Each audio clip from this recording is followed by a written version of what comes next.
The Computer Chronicles is made possible in part by BigStar.com, with thousands of videos and DVDs for the whole family.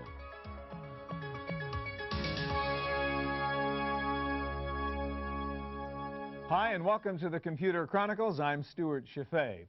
There's really only one mega celebrity in the computer industry, and that is Bill Gates. He's one of the best-known people in the world. He's one of the wealthiest people in the world, and he knows a lot about software in the computer business.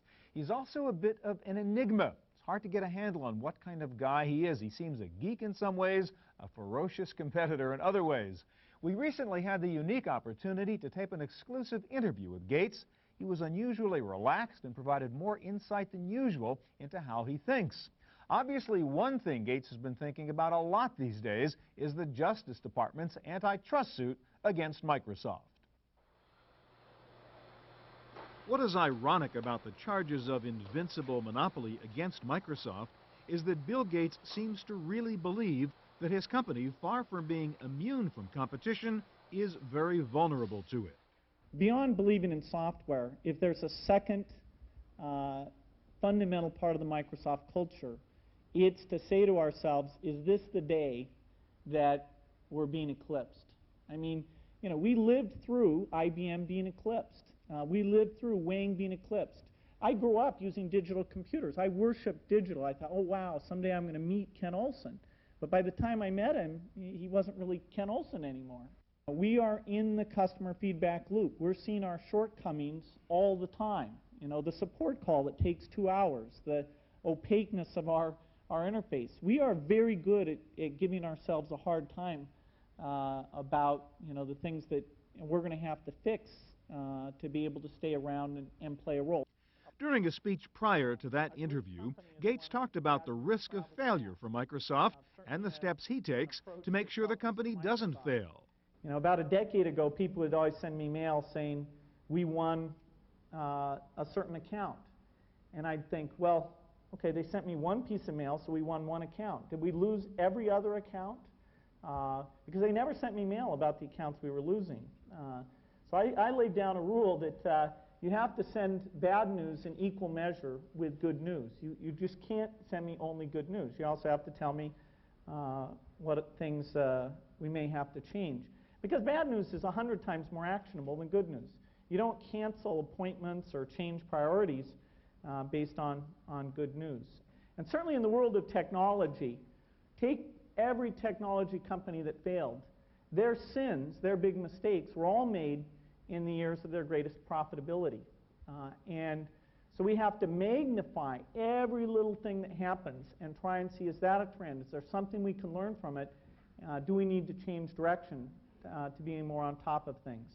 But Gates' big problem right now is not the competition, it is the government. John Gage of Sun Microsystems is one of Gates' biggest critics, and he supports the DOJ action. Microsoft is the cash register. Microsoft can be the airline reservation terminal. Microsoft can be the place you buy and sell automobiles.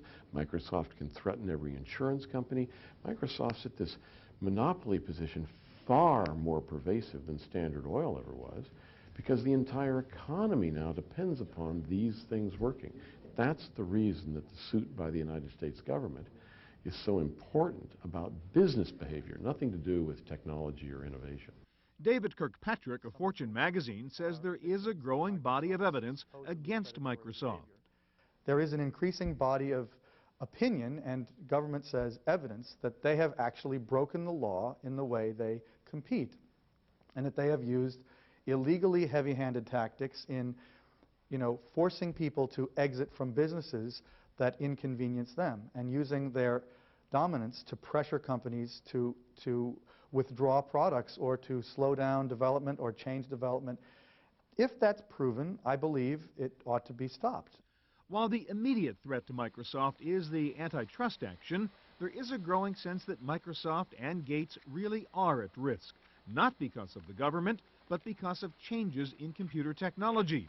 The whole desktop model, the strength of the Windows monopoly, is giving way to a new connected computing model in which operating systems may become irrelevant. There's a real irony right now, and that is that at the same time that the government is really honing in and potentially poised to seriously inhibit Microsoft's competitive capabilities as they've defined them themselves. The market, at the same time, is changing in such a way that really could hurt Microsoft. The risks to Microsoft of the developing movement towards thin client computing and technology that will not be Windows-based, that will be disseminated far more ubiquitously in our lives. And people are talking about, you know, the world of 6 billion connected devices in a few years, and asking what percentage of those devices will be carrying a Microsoft operating system. And I think most people who ask that question presume that the answer is a fairly low percentage. You know, our view is there's no way that Microsoft is going to be able to own 85% of that market. So this whole idea, which is really sits at the center of the Department of Justice suit with Microsoft, that they somehow have this monopolistic advantage over the rest of the market, we just don't think will play out in the future. I think Microsoft is in a fragile position, and I think Bill Gates realizes this. On the one hand, he must invest a lot, much more than he is, in becoming a competent, professional computer company that makes products that don't break. And he's doing that, to his credit. And he realizes that in this new arena, where the PC is a tiny part of the overall computing environment, to move into the small devices, into the consumer devices, into the appliances, the refrigerators, the air conditioners, he has nothing that works there. The growth of information appliances and mobile computing devices is opening up new opportunities for other software companies. Microsoft clearly is trying to get Windows into all those appliances, but I think it's much harder to make the case for saying that there's a benefit to having your car run the same operating system as your database in the enterprise. So I think it's a harder argument to make. The other problem is, and challenge is for Microsoft, is that if you think about it, the requirements for software in embedded environments are that the software has to be incredibly small and incredibly reliable. And I would challenge anybody to think of a single Microsoft product in their history that you could ever have described as small and completely reliable. Indeed, many of Gates' competitors would prefer that the market, rather than the government, deal with the power of Microsoft. Fortune magazine's David Kirkpatrick sees several negatives to the antitrust action. One is that Microsoft does continue to be the engine of the technology industry in many respects, and the degree to which it gets slowed down really could slow down the entire industry. And number two, I think simply having the government meddling around in the technology industry could be a very bad precedent.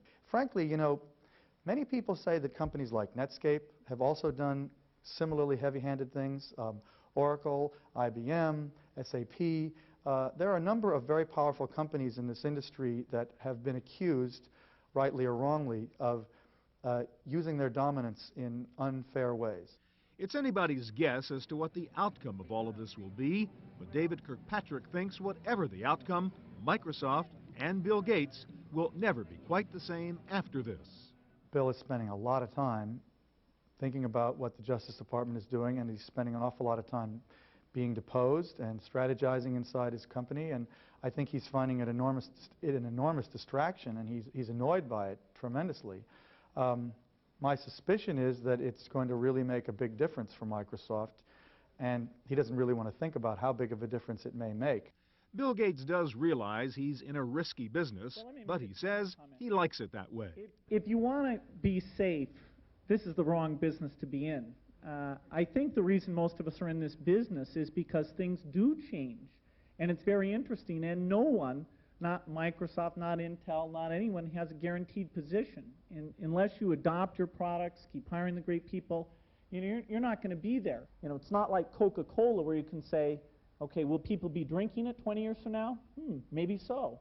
You know, that is a good business to be in. I mean, they deserve a high multiple compared to all of us here.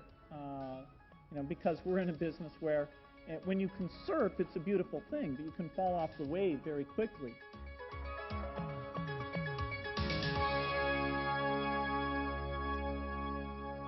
As you might have guessed from what we just saw, there is a real battle underway between Microsoft and Sun Microsystems, between Windows NT and Java. At stake in the battle between Microsoft and Sun is the immense market for enterprise software. This is a market which has very high-level requirements for processing power and database capacity. Bill Gates has gone to great lengths to assure the enterprise computing world that Microsoft can deliver both.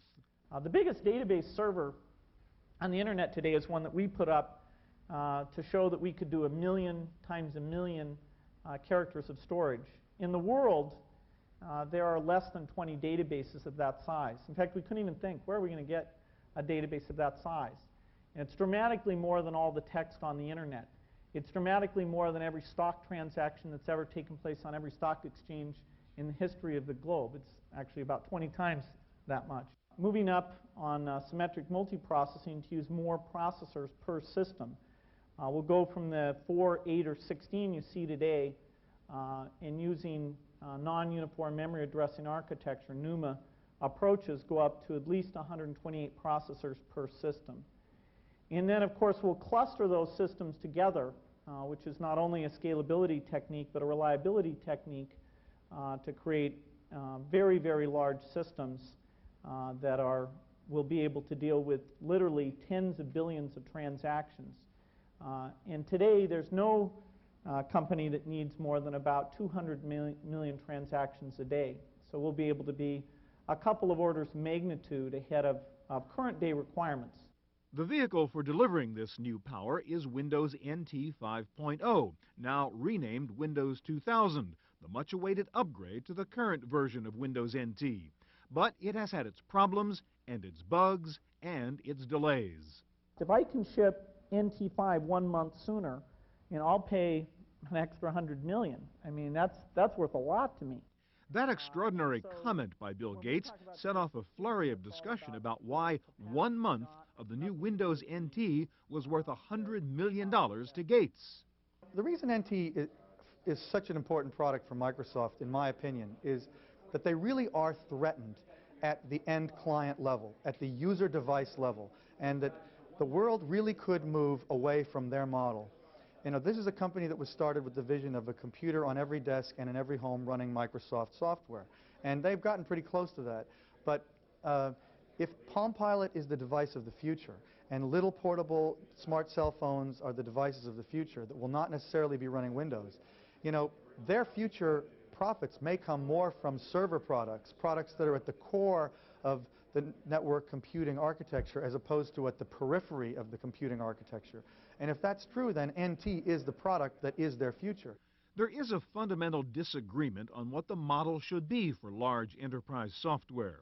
The view at Sun is that proprietary platforms like Windows and immense programs like Windows NT are outdated. At the bottom, NT is just like Unix. Operating system, state-of-the-art, 1985.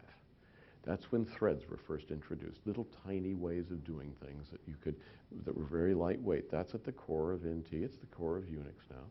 But this is now almost the year 2000. These are operating system ideas of 25 years ago. To change the world to a world of distributed computing has been announced by Microsoft. The Vice President of Research of Microsoft, Rick Rashid, announced the death of NT. Web pages at www.research.microsoft.com. Millennium Project. We'll build a world where the operating systems of today vanish, where you don't think about a file name on a particular machine. That's completely antiquated and archaic. The Red Herring's Tony Perkins thinks that Bill Gates himself doesn't really believe in the future of Windows. He was still presenting the Windows worldview. It looked basically like he was saying that their 5-year strategy at Microsoft continues to be based on the Windows platform. Frankly, I don't think he believes that. I think he's a smart man who looks out into the market and realizes that a 30 million line code piece of software is not going to be able to be put into a telephone even a downsized version of that, that these new emerging devices really require a new type of operating system, a new type of interface. Some analysts believe both Windows and Java will survive in a form of peaceful coexistence in the future. But for now, there is little peace between Microsoft and Sun. The pissing match between Sun and Microsoft is never ending, and they will both, till the death, complain that the other's products are mediocre, inadequate, unnecessary, pick your aspersive adjective. However, I think both companies make phenomenally good products when you get right down to it. And you know, they're going to be head-to-head for some time. Sun still currently has a much more powerful, robust product for servers. And Microsoft is aiming at their business. So Sun has every incentive to insult NT to the degree that they possibly can. Sun's John Gage has his own plan for getting even with Bill Gates for all the time we spend dealing with the idiosyncrasies of Windows. It's a new whimsical website idea called Bill Bill. I thought it would be fun to put up a web page to which you could mail the amount of time you spent this last weekend trying to make the CD-ROM connect to your Windows machine. All of us lie to ourselves about how much time we spend on this. I'll just spend a few minutes. 2 hours later, it still doesn't work. Well, those 2 hours should be mailed. The thermometer will start going up. And when the thermometer reaches 1 million person hours, 10 million, 100 million person hours, which I think is an estimate that's fair. If you have your machine in a year, you probably take 100 hours of your time simply to fix a file corrupted by Windows 98. Or then you have to go to the bookstore and buy Secrets of Windows and Hidden Secrets of Windows, an $80 book just to fix your disk drive. Or then you call Microsoft and stay waiting on the help call line for 2 hours. Put those 2 hours into the thermometer. So my Billing Bill page is a way for the world at large to say the truth. You're wasting our time.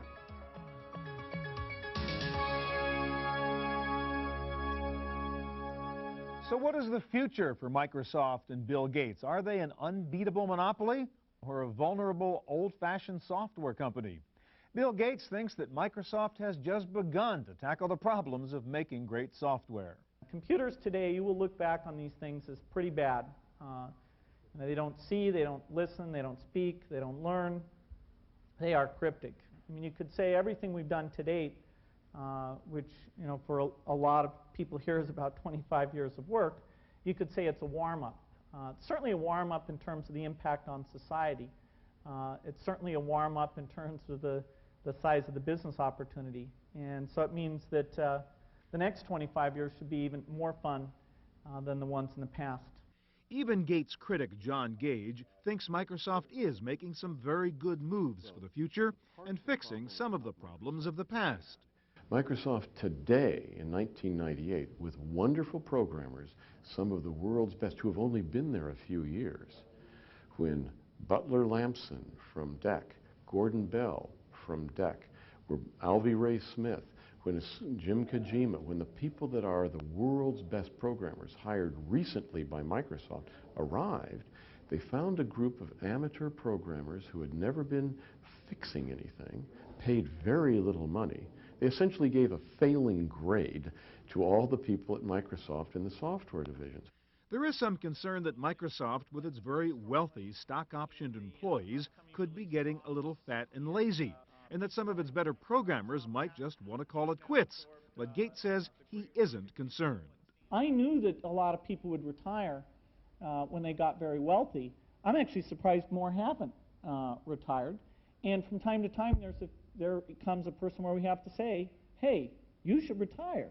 You know, excellence is what it's all about. It's not some game of you know, let's have the same old club meeting we had 10 years ago. But people have wanted to work, and they've risen to the challenge better than I would have expected. And that's, you know, just the run of luck we've had, and it makes it a lot of fun.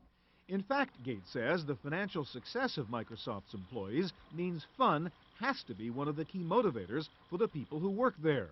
They come to work every day because they like their job. And it's fun to think that's the threshold test a company has to meet. It's not, haha, they'll be in here today, they need the paycheck, ha ha ha ha. I mean, is that really how the rest of business works? Well, we don't have that advantage. If so, you know, our people are there because it's very exciting. The frontiers are still out there in front of us. Perhaps what should bother Bill Gates is a growing animosity toward him and Microsoft, an attitude that was prevalent at a recent panel discussion led by Fortune magazine's David Kirkpatrick. I was really struck at the Microsoft panel yesterday at the animosity toward Microsoft among the attendees at this conference. It was really surprising to me that really in a room with 75 or 90 people, most of them software and hardware industry executives, primarily software, the only two people in the room that were consistently defending Microsoft were myself and Tony Perkins, the publisher of The Red Herring, another journalist, and that virtually every industry player in the room was really cheering on the Justice Department and somehow thought that there's something wrong just that Microsoft has the dominance that it has, and almost implicitly believing that it's illegal for them to be as big as they are. Tony Perkins may be David Kirkpatrick's ally in articulating the value of Microsoft to the computer industry, but even Perkins says the decade of Microsoft dominance may be ending. In this era where we see an explosion in new computer devices and platforms, none of which I think will be dominated, none of the new categories will be dominated by Microsoft. A great example of that is the new Palm Pilot. Very, very fashionable product amongst professionals, and it's very interesting because it is neither a Microsoft nor an Intel technology-based product. So what does that mean? I think it's probably more significant psychologically than it is even commercially, because what's happening is the world or 3Com, who produces the Palm Pilot, is creating millions of users for the Palm Pilot who are now saying, hey, it's possible for me to operate a non-Wintel-based computer device. John Gage thinks the Millennium Clock is ticking on Gates and that the next few years are critical to his future. He has 5 years of continuing with his giant tanker in the same direction with market dominance. 5 years. So by the year 2003, is there a Microsoft that looks anything like the Microsoft today? I predict that he will break off applications groups. He will begin to focus on the very low-end devices, but it means he has to abandon all Windows, all NT, all of that, and do something new, and they're working on that at Microsoft, believe me now, right now.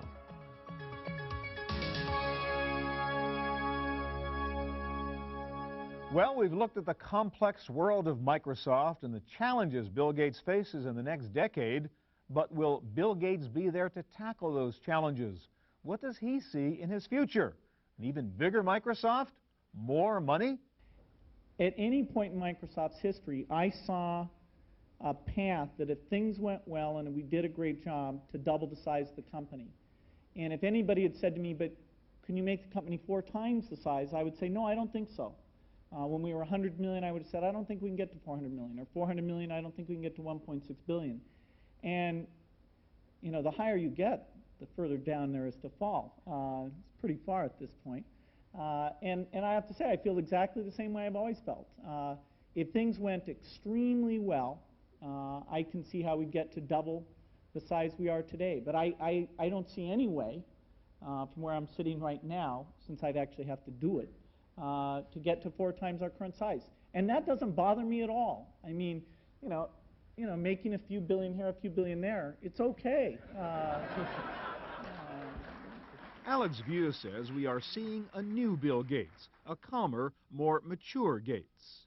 Gates has reached a point of his life where success is not anymore an issue, where recognition is not anymore a theme, because he's as popular as a president of a big nation, even as popular today around the world. and as respected as the President of the United States. The economic power of his firm and the economic power of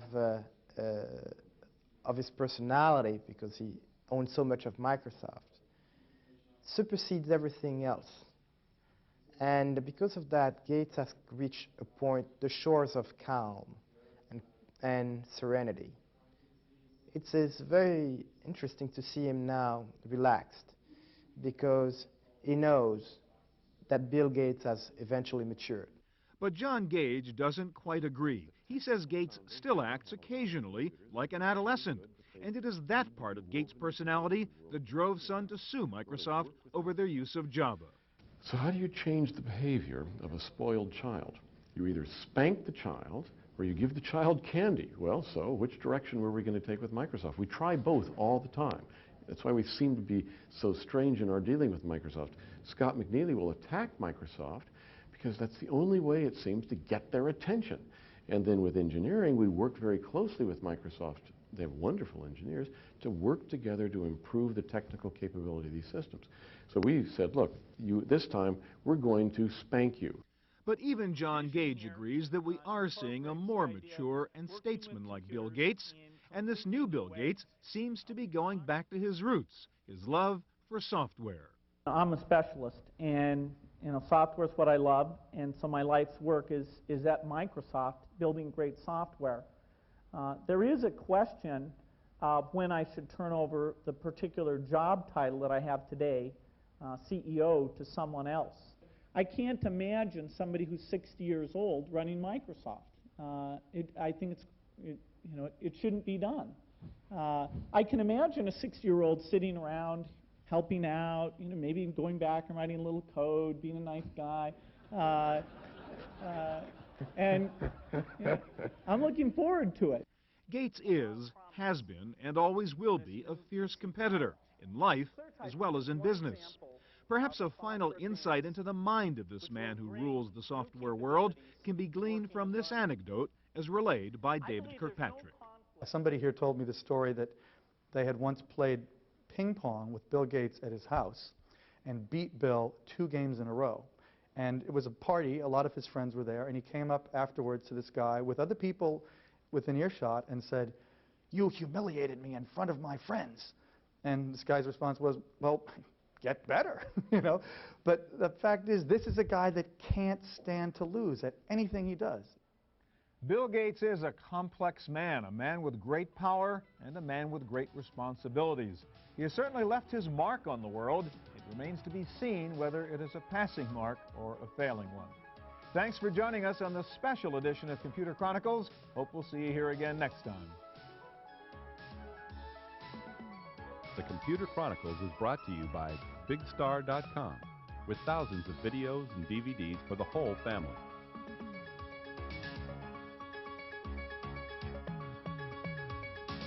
To purchase a videotape copy of today's program, call toll-free 1-888-310-7850. Please specify the show number and the topic.